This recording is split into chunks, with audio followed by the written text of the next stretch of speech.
¿Qué secretos ocultan los maletines y las corbatas que tocan a tu puerta los domingos por la mañana? Los testigos de Jehová se presentan como la congregación más pura del mundo, pero detrás de la sonrisa de puerta en puerta se esconden los 7 pecados capitales.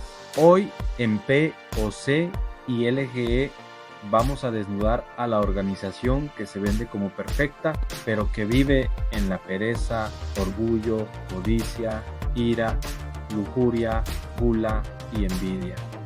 Prepárate, porque este no es un video religioso, es un ritual de verdad, paranoia y sátira. Y te advierto, a lo que vas a escuchar no lo olvidarás jamás. Número 1. Pereza. No investigues, no pienses, solo obedece. Tus neuronas descansan mientras los 8 jefes deciden por ti. Pereza sagrada, el arte de vivir dormido. ¿Alguna vez te has preguntado por qué todos los testigos de Jehová parecen pensar exactamente igual?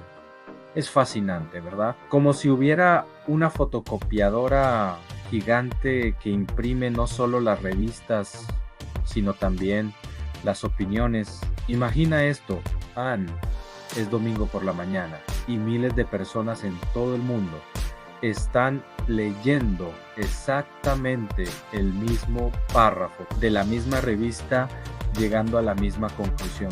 No hay espacio para interpretaciones personales, no hay lugar para el pensamiento crítico. ¿Para qué molestarse en investigar cuando 8 señores en Nueva York ya decidieron que debes pensar? Es como tener un control remoto universal, pero para mentes. Presionas un botón y ¡boil!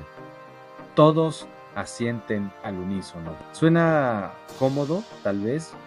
¿Suena correcto? Bueno, esa es otra historia. La pereza intelectual es seductora. Es mucho más fácil aceptar respuestas preempaquetadas que hacer preguntas incómodas. Es más cómodo seguir el guión que escribir tu propia historia. Pero, ¿a qué precio? Cuando delegamos nuestra capacidad de pensar, cuando externalizamos nuestra conciencia a un grupo de personas que ni siquiera conocemos, no estamos renunciando a algo fundamental, no estamos cediendo nuestra autonomía mental por una falsa sensación de seguridad. La verdadera espiritualidad, la verdadera búsqueda de respuestas requiere esfuerzo, requiere estar dispuesto a enfrentarse a la incertidumbre, a cuestionar, a dudar. No es fácil, pero ¿acaso algo que vale la pena lo es? No estoy aquí para decirte qué pensar. De hecho, ese es exactamente el punto. Nadie debería decirte qué pensar. La invitación es a despertar, a sacudirse esa modorra intelectual y comenzar a hacer preguntas. Las respuestas pueden sorprenderte. ¿Y tú? ¿Cuándo fue la última vez que cuestionaste algo que te dijeron que era incuestionable? ¿Alguna vez te has preguntado por qué algunas personas parecen vivir en piloto automático? Imagina esto. Estás tranquilamente en tu casa cuando tocan a tu puerta. Te encuentras con personas sonrientes que te ofrecen respuestas a todas tus preguntas existenciales. Suena tentador, ¿verdad? La promesa de tener todas las respuestas servidas en bandeja. Pero aquí está el detalle interesante. Cuando dejas que otros decidan que debes pensar, estás renunciando a algo fundamental, tu capacidad de cuestionamiento. Es como tener un GPS mental que siempre te dice por dónde ir, sin permitirte explorar nuevos caminos. ¿Te has fijado en esas reuniones donde todos leen el mismo material, asienten a las mismas ideas y repiten las mismas frases? Es como ver una obra de teatro donde todos los actores tienen el mismo guión. La diversidad de pensamiento se desvanece y con ella la chispa que nos hace únicos. Pero, ¿por qué sucede esto? Simple en pensar por uno mismo requiere esfuerzo.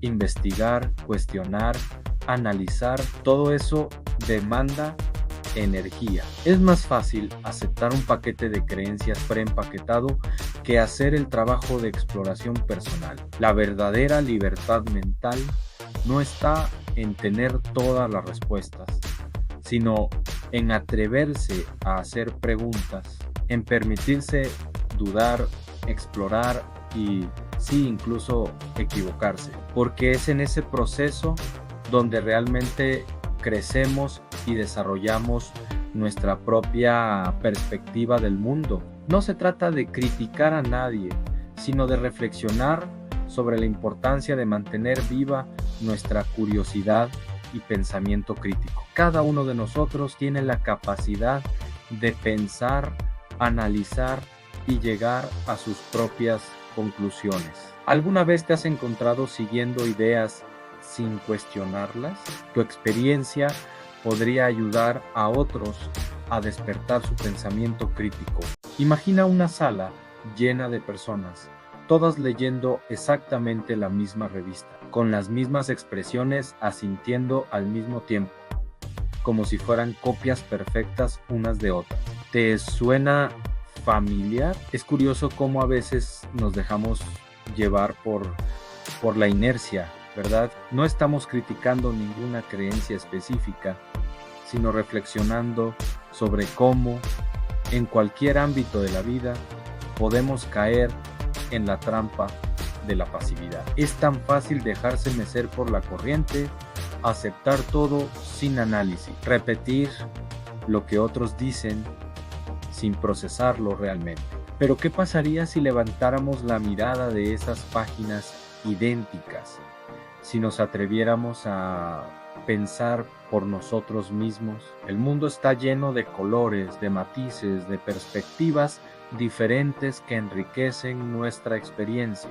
La verdadera espiritualidad, el verdadero crecimiento personal, viene de un compromiso activo con nuestras creencias, de cuestionarnos constructivamente, de buscar respuestas propias. No se trata de rechazar todo, sino de participar conscientemente en nuestra propia construcción de significado. Cada uno de nosotros tiene una voz única, una perspectiva valiosa que aportar. ¿Por qué conformarnos con ser eco de otros cuando podemos componer nuestra propia melodía? La diversidad de pensamiento no es una amenaza, es una riqueza. Te invito a que hoy mismo des un paso más allá de la zona de confort. Pregúntate, ¿estoy viviendo según mis propias convicciones o solo siguiendo el guión que otros escribieron para mí? La vida es demasiado valiosa como para vivirla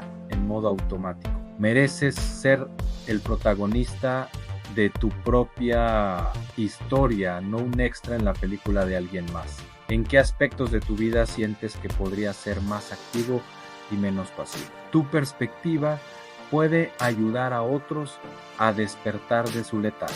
Recuerda, el pensamiento crítico no es un enemigo, es tu mejor aliado en el camino hacia una vida más auténtica y plena. Número 2. Orgullo. No necesitas estar expulsado. Basta con que faltes a una reunión y ¡pum!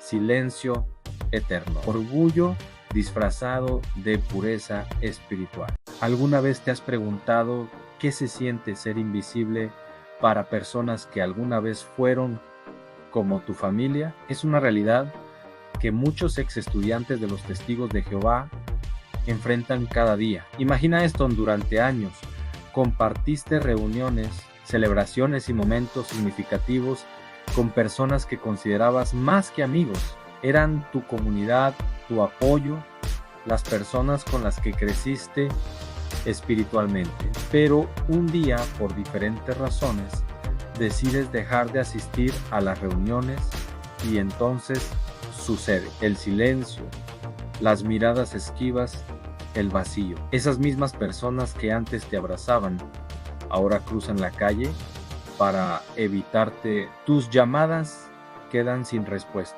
Los mensajes sin leer. Es como si de repente te hubieras convertido en un fantasma. Esta práctica, conocida como desasociación, puede tener un impacto profundo en la vida de las personas. No es solo el alejamiento físico, es la pérdida repentina de toda una red de apoyo social. Pero hay algo importante que debemos recordar ante tu valor como ser humano.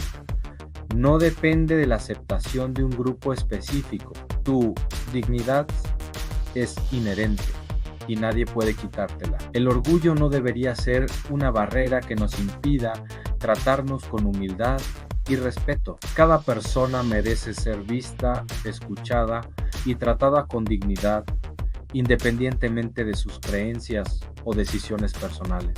La verdadera espiritualidad se trata de amor, comprensión y compasión, no de exclusión y rechazo. Quizás es momento de reflexionar sobre cómo nuestras acciones afectan a otros y preguntarnos si estamos realmente viviendo según los principios de amor que profesamos. Recuerda, tu voz importa, tu historia importa y mereces ser tratado con respeto y dignidad. La práctica del ostracismo, disfrazada bajo el término desasociación, es una realidad que muchos enfrentan cuando deciden pensar diferente. Es curioso cómo en nombre del amor y la pureza espiritual se pueden justificar actos que van en contra de la naturaleza humana más básica a la necesidad de conexión. ¿No es irónico que una organización que predica el amor al prójimo promueva ignorar completamente a alguien que simplemente eligió un camino diferente? Es como si dijeran: te amamos tanto que vamos a fingir que no existes hasta que pienses como nosotros. Pensemos en esto. Cuando alguien se aleja de un grupo, ¿no sería más amoroso mantener los brazos abiertos en lugar de dar la espalda? El verdadero amor no pone condiciones, no exige uniformidad de pensamiento. La exclusión social no es una herramienta de amor, es una forma de control. Es como si te dijeran: o te adaptas a nuestras reglas o pierdes todo lo que amas. ¿Es esto realmente lo que enseñaría alguien que predica el amor incondicional? El orgullo de pertenecer a un grupo no debería basarse en la capacidad de excluir a otros, sino en la capacidad de aceptar las diferencias. La verdadera fortaleza espiritual no se demuestra aislando a quienes piensan diferente, sino tendiendo puentes de comprensión. ¿Alguna vez te has preguntado por qué algunas personas de repente dejan de hablarte? Como si te hubieras vuelto invisible. Hoy vamos a hablar de una práctica que afecta a miles de familias: el distanciamiento en los testigos de Jehová. Imagina esto: estás caminando por la calle y te encuentras con alguien que conoces de toda la vida. Alguien con quien compartiste risas, celebraciones, momentos especiales, pero ahora esa persona pasa a tu lado como si fueras un fantasma, sin un hola, sin una mirada, nada. Es curioso cómo algunos grupos utilizan el silencio como herramienta de control. Te dicen que si sigues siendo puro según sus estándares, mantendrás tus relaciones. Pero, ¿quién define esa pureza? ¿Y a qué costo? Lo más preocupante es cómo esto se ha convertido en una especie de juego perverso de estatus. Felicidades, no te han apartado. Eso significa que eres lo suficientemente bueno. Pero, ¿realmente deberíamos celebrar ser aceptados bajo condiciones tan estrictas? El verdadero valor de una persona no está en cumplir con reglas impuestas por otros, sino en ser auténtico y tratar a todos con respeto y dignidad. Las relaciones genuinas no deberían estar condicionadas por creencias religiosas o normas organizacionales. Número 3. Codicia 100 años diciendo que el mundo se acaba, pero millones invertidos en bienes raíces y corporaciones. El fin del mundo, sí, pero primero cobre aquí. Desde 1914, los testigos de Jehová han estado anunciando el fin del mundo. Más de 100 años después, aquí seguimos. Pero lo más interesante no es eso, sino lo que ha sucedido mientras tanto con sus bienes materiales. En 2016, la organización vendió propiedades emblemáticas en Brooklyn por más de $1,000 millones.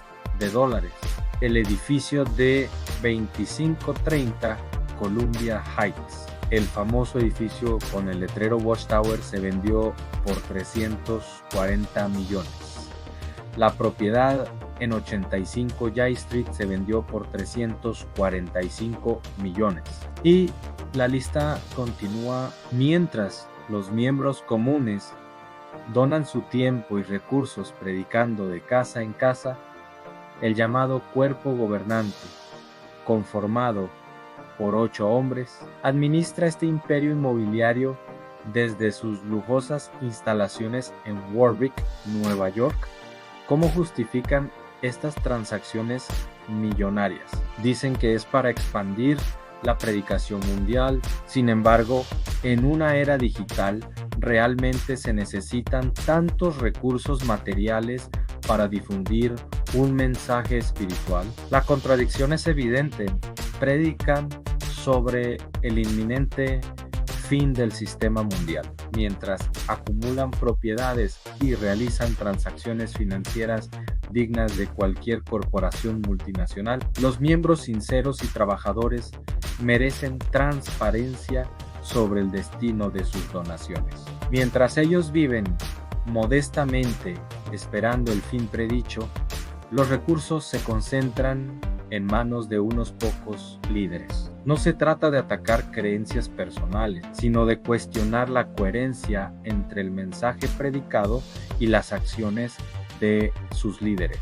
¿No deberían ser ellos los primeros en ejemplificar la simplicidad y el desprendimiento material que enseñan? Cuestionar no es atacar, es buscar la verdad. En las frías tierras de Canadá, donde los lagos se congelan y las auroras boreales iluminan el cielo, existe una historia financiera que pocos conocen, la Watchtower Bible and Tract Society. La entidad legal de los testigos de Jehová reportó cifras que harían parpadear a cualquier contador. Imagina esto en $211 millones en activos. Es una cantidad que cuesta visualizar. Para ponerlo en perspectiva, eso equivale a varios rascacielos en el centro de Toronto o suficientes propiedades para crear un pequeño vecindario. Pero eso no es todo. En un solo año fiscal, 2021, registraron ingresos por $143 millones. Y aquí viene lo más sorprendente: en un ingreso neto de 82 millones. Estos números no son especulación, están documentados en informes oficiales. ¿Te has preguntado cómo una organización que predica la simplicidad y el desprendimiento material maneja tales cantidades de dinero? No estamos aquí para juzgar, sino para reflexionar sobre la aparente contradicción entre los principios predicados y la realidad financiera. Mientras muchas personas luchan por llegar a fin de mes, estas cifras millonarias plantean preguntas importantes sobre el uso y destino de estos recursos. ¿Cuánto de ese dinero realmente se destina a obras benéficas? ¿Cuánto se reinvierte en propiedades y activos? Es fundamental aclarar que no estamos cuestionando la fe de nadie. La espiritualidad es algo profundamente personal. Sin embargo, como sociedad, tenemos el derecho y la responsabilidad de analizar con ojo crítico el manejo de recursos tan significativos. Estas cifras nos invitan a reflexionar sobre la diferencia entre predicar y practicar, entre las palabras y los hechos. ¿No deberían las organizaciones religiosas ser ejemplos de transparencia y uso responsable de los recursos? El conocimiento es poder, y estar informado te permite tomar mejores decisiones. Imagina esto en extensas propiedades en el mundo entero, siendo vendidas por millones, inversiones inmobiliarias que se multiplican año tras año, y un patrimonio estimado no oficial que alcanza los 80,000 millones de dólares. Así, has oído bien, mientras se predica sobre la sencillez y el desprendimiento material, las cifras hablan por sí solas. ¿No es curioso? Nos dicen que el paraíso será gratis, que no necesitamos nada material para alcanzarlo. Pero mientras tanto, las arcas siguen creciendo. Es como si alguien te dijera que no necesitas dinero para ser feliz, mientras guarda millones en su cuenta bancaria. Los Testigos de Jehová como organización han construido un imperio financiero impresionante. Las donaciones fluyen como ríos hacia sus arcas, mientras las propiedades se compran y venden generando más y más beneficio. Todo esto mientras se predica sobre la importancia de no apegarse a lo material. Pero aquí viene la pregunta importante: ¿cómo se justifica acumular tanta riqueza cuando se predica la simplicidad? ¿No sería más coherente utilizar esos recursos para ayudar a los necesitados, construir hospitales o apoyar causas humanitarias? La codicia es un tema delicado que merece nuestra atención y reflexión. No se trata de juzgar, sino de analizar los hechos y hacer preguntas importantes. ¿Qué opinas tú? ¿Es compatible acumular grandes riquezas mientras se predica el desapego material? Este tema nos invita a reflexionar sobre la coherencia entre lo que predicamos y lo que hacemos. Nos recuerda la importancia de ser transparentes y consecuentes con nuestros valores. ¿Qué harías tú con 80,000 millones de dólares para ayudar a la humanidad? Tu perspectiva es valiosa y nos ayuda a construir un diálogo constructivo. Recuerda, la verdadera riqueza no está en lo que acumulamos, sino en cómo usamos lo que tenemos para hacer del mundo un lugar mejor. Número 4. Odian a todas las religiones, pero olvidan que su fundador jugaba con el esoterismo egipcio y asiático. Ira disfrazada de santidad, demonios en corbata.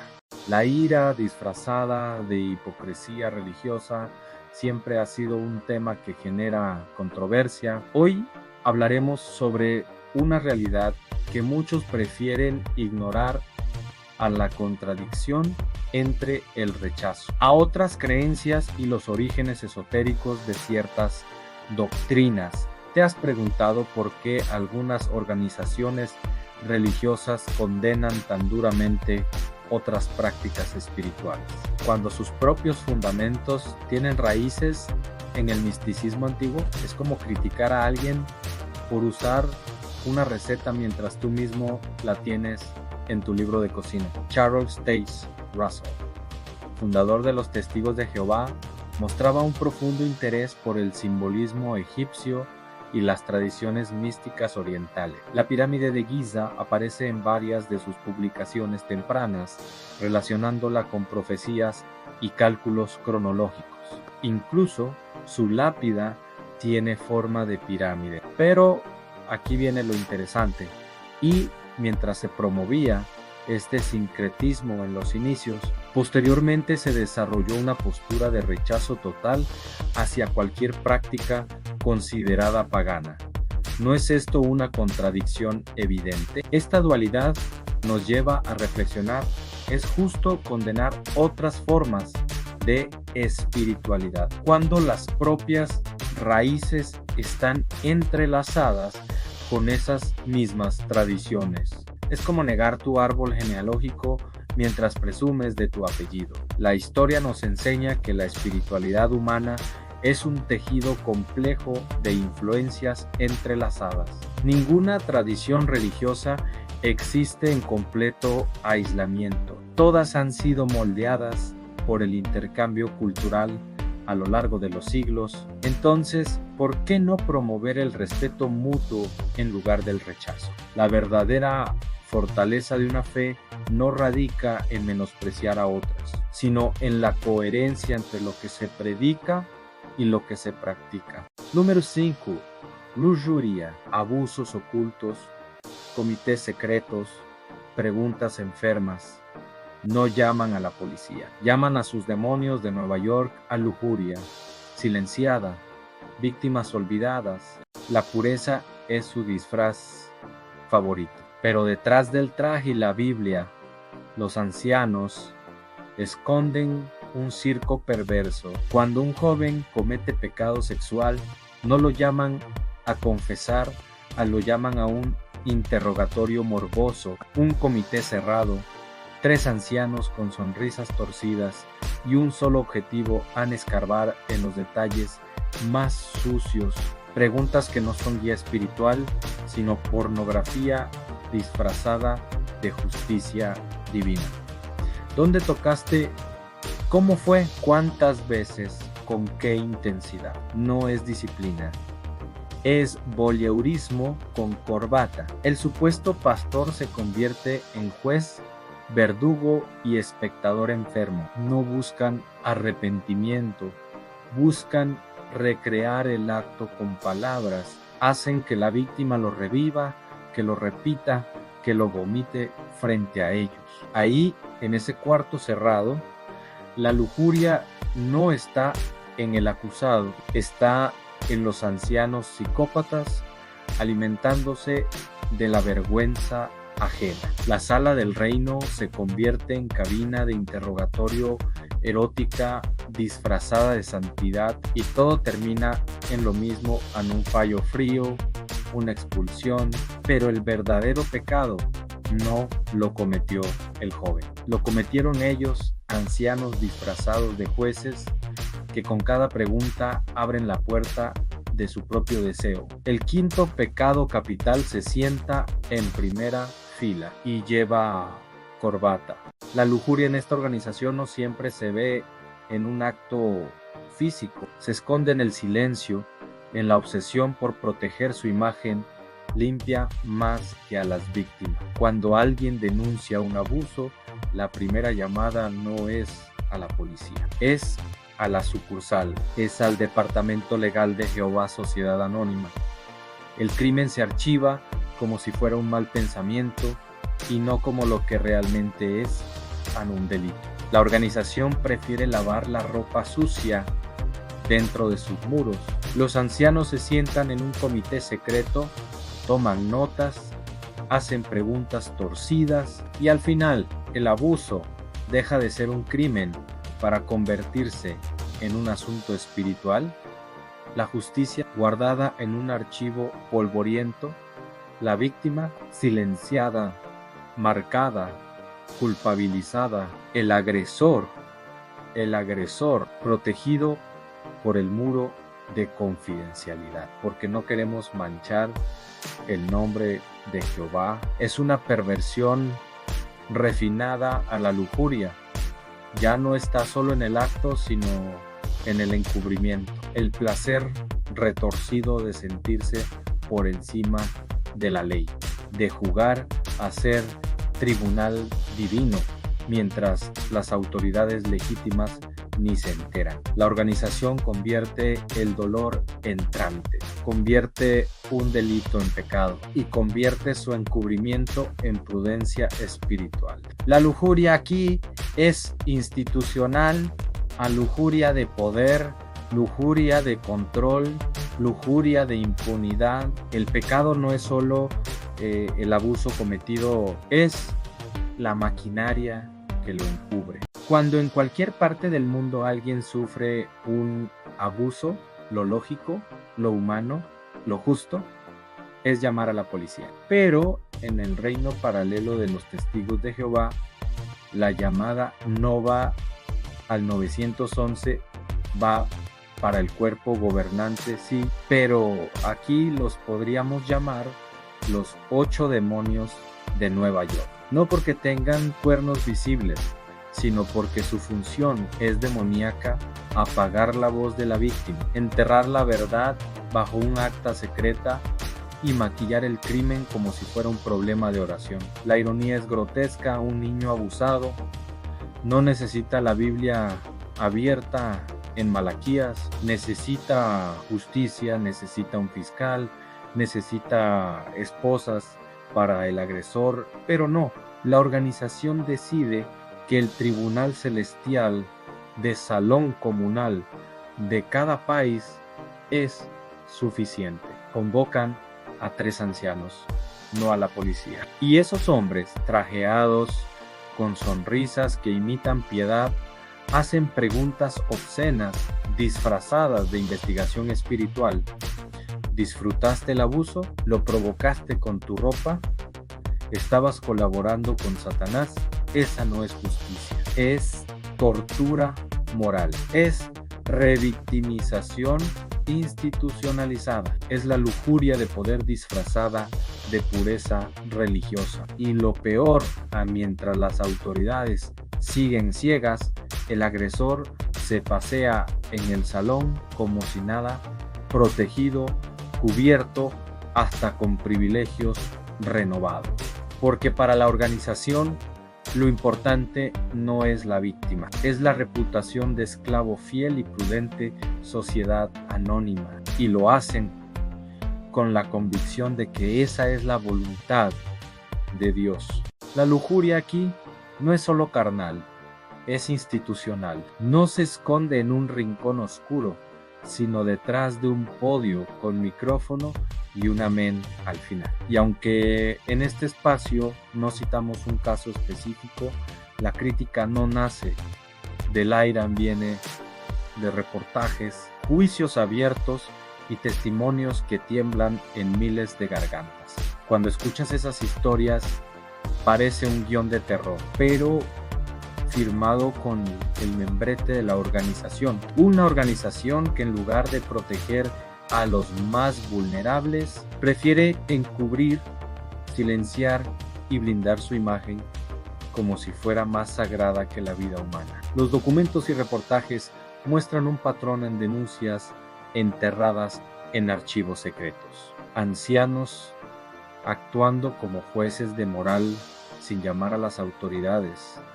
Víctimas presionadas para callar y un disfraz de santidad que apenas cubre un hedor imposible de ocultar. Lo perturbador es que los testimonios no se contradicen, se repiten como eco en distintos idiomas, países y décadas.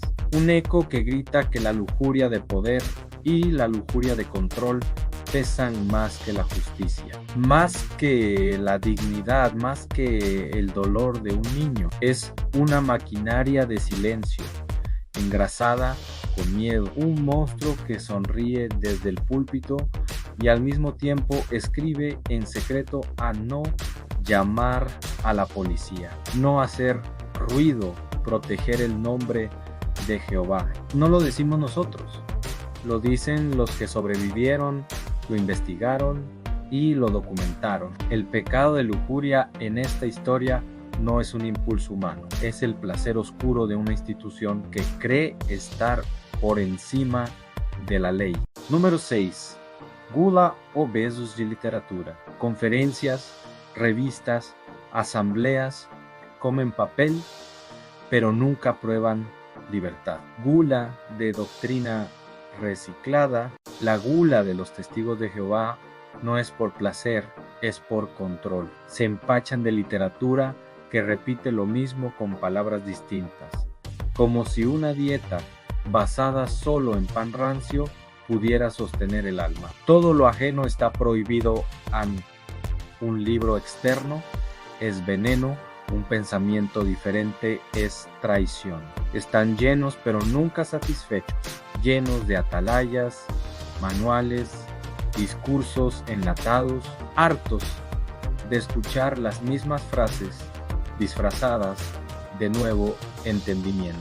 Mientras se les prohíbe probar una idea fresca, un pensamiento libre, un sabor distinto, es una gula doctrinal que alimenta la obediencia, pero mata la curiosidad. La rigidez doctrinal se viste de banquete, pero es un menú único. Siempre la misma sopa recalentada, obedecer, esperar, no cuestionar. Los devotos se sientan a la mesa una y otra vez, convencidos de estar comiendo manjares, cuando en realidad se atragantan de cadenas.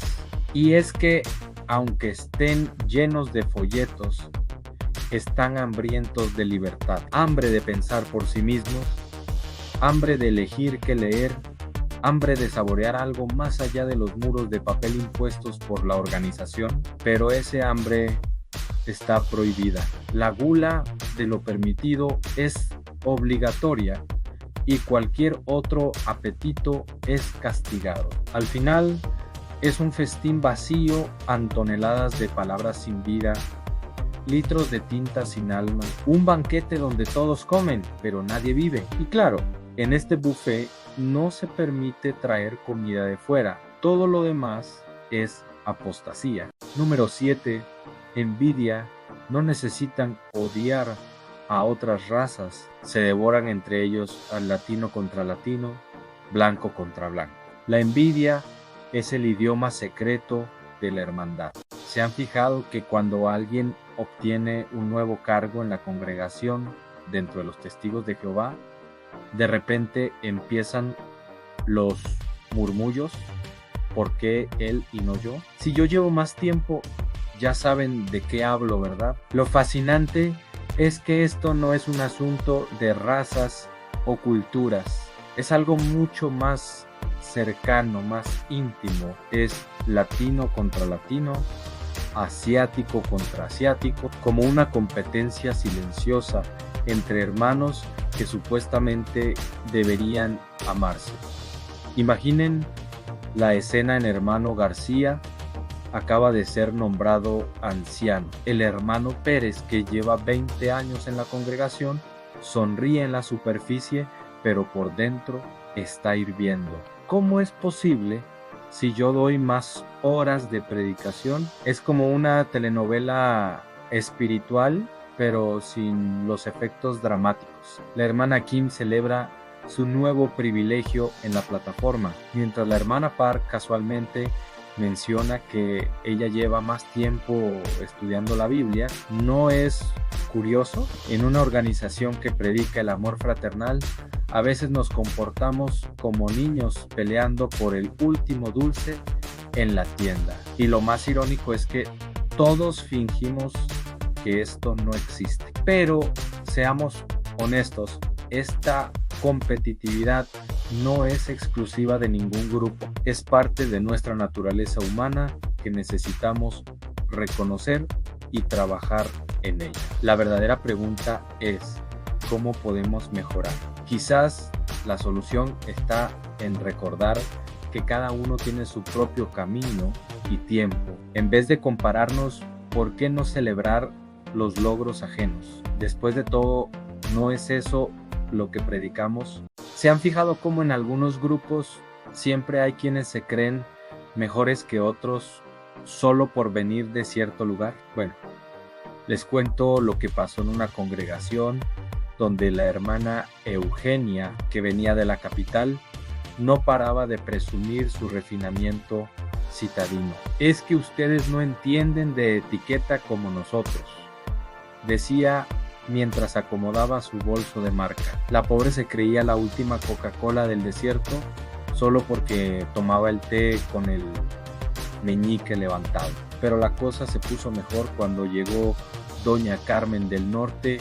Ahí sí que se armó. Entre susurros y miradas de reojo, comenzó la batalla silenciosa por ver quién era más especial. Una organizaba meriendas con pastelitos importados, la otra respondía con reuniones donde servía delicias regionales exclusivas. Lo más gracioso era verlas competir por quién tenía el jardín más bonito para las reuniones.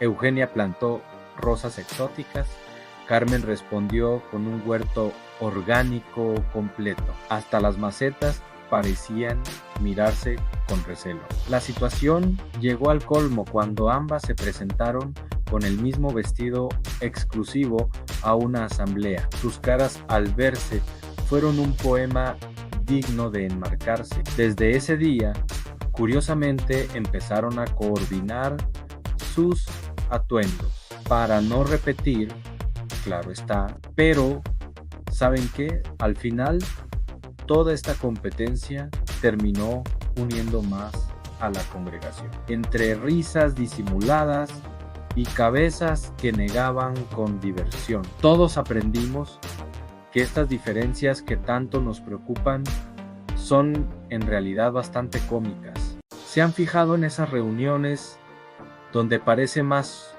una carrera por el protagonismo que un encuentro espiritual? Es fascinante ver cómo algunos hermanos llevan una contabilidad mental de quién dio más discursos el mes pasado o quién logró traer más personas nuevas al Salón del Rey.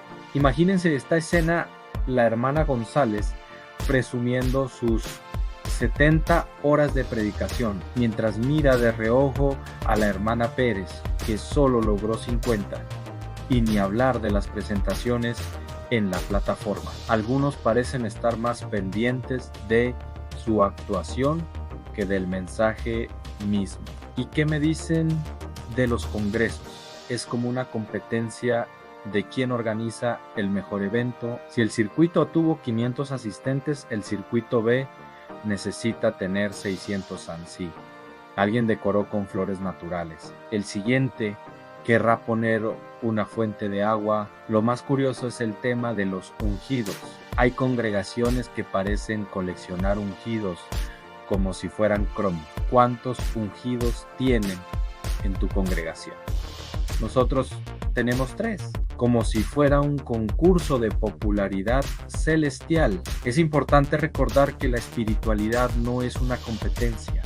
La fe verdadera no se mide en números ni en aplausos. Cada persona tiene su propio camino y ritmo en su vida espiritual. Ahí lo tienes. Los supuestos puros terminaron bañados en los 7 pecados capitales. Pereza la tienen, orgullo, rebalsa, codicia, cientos de millones en bienes raíces, ira, lujuria, gula, envidia. No les falta ninguna anglá. Pregunta es, ¿a quién le sigues obedeciendo? ¿A los 8 jefes en Nueva York o a tu propia conciencia? Este fue POSILGE, donde la verdad es un chiste y tú sigues riéndote. Si esto te resuena, compártelo. Si te atreves, dale me gusta. Si tienes una historia, coméntala y suscríbete para que juntos desenmascaremos la verdad. ¿Todavía crees en ellos? Su fe no es más que una cadena y tú tienes la llave.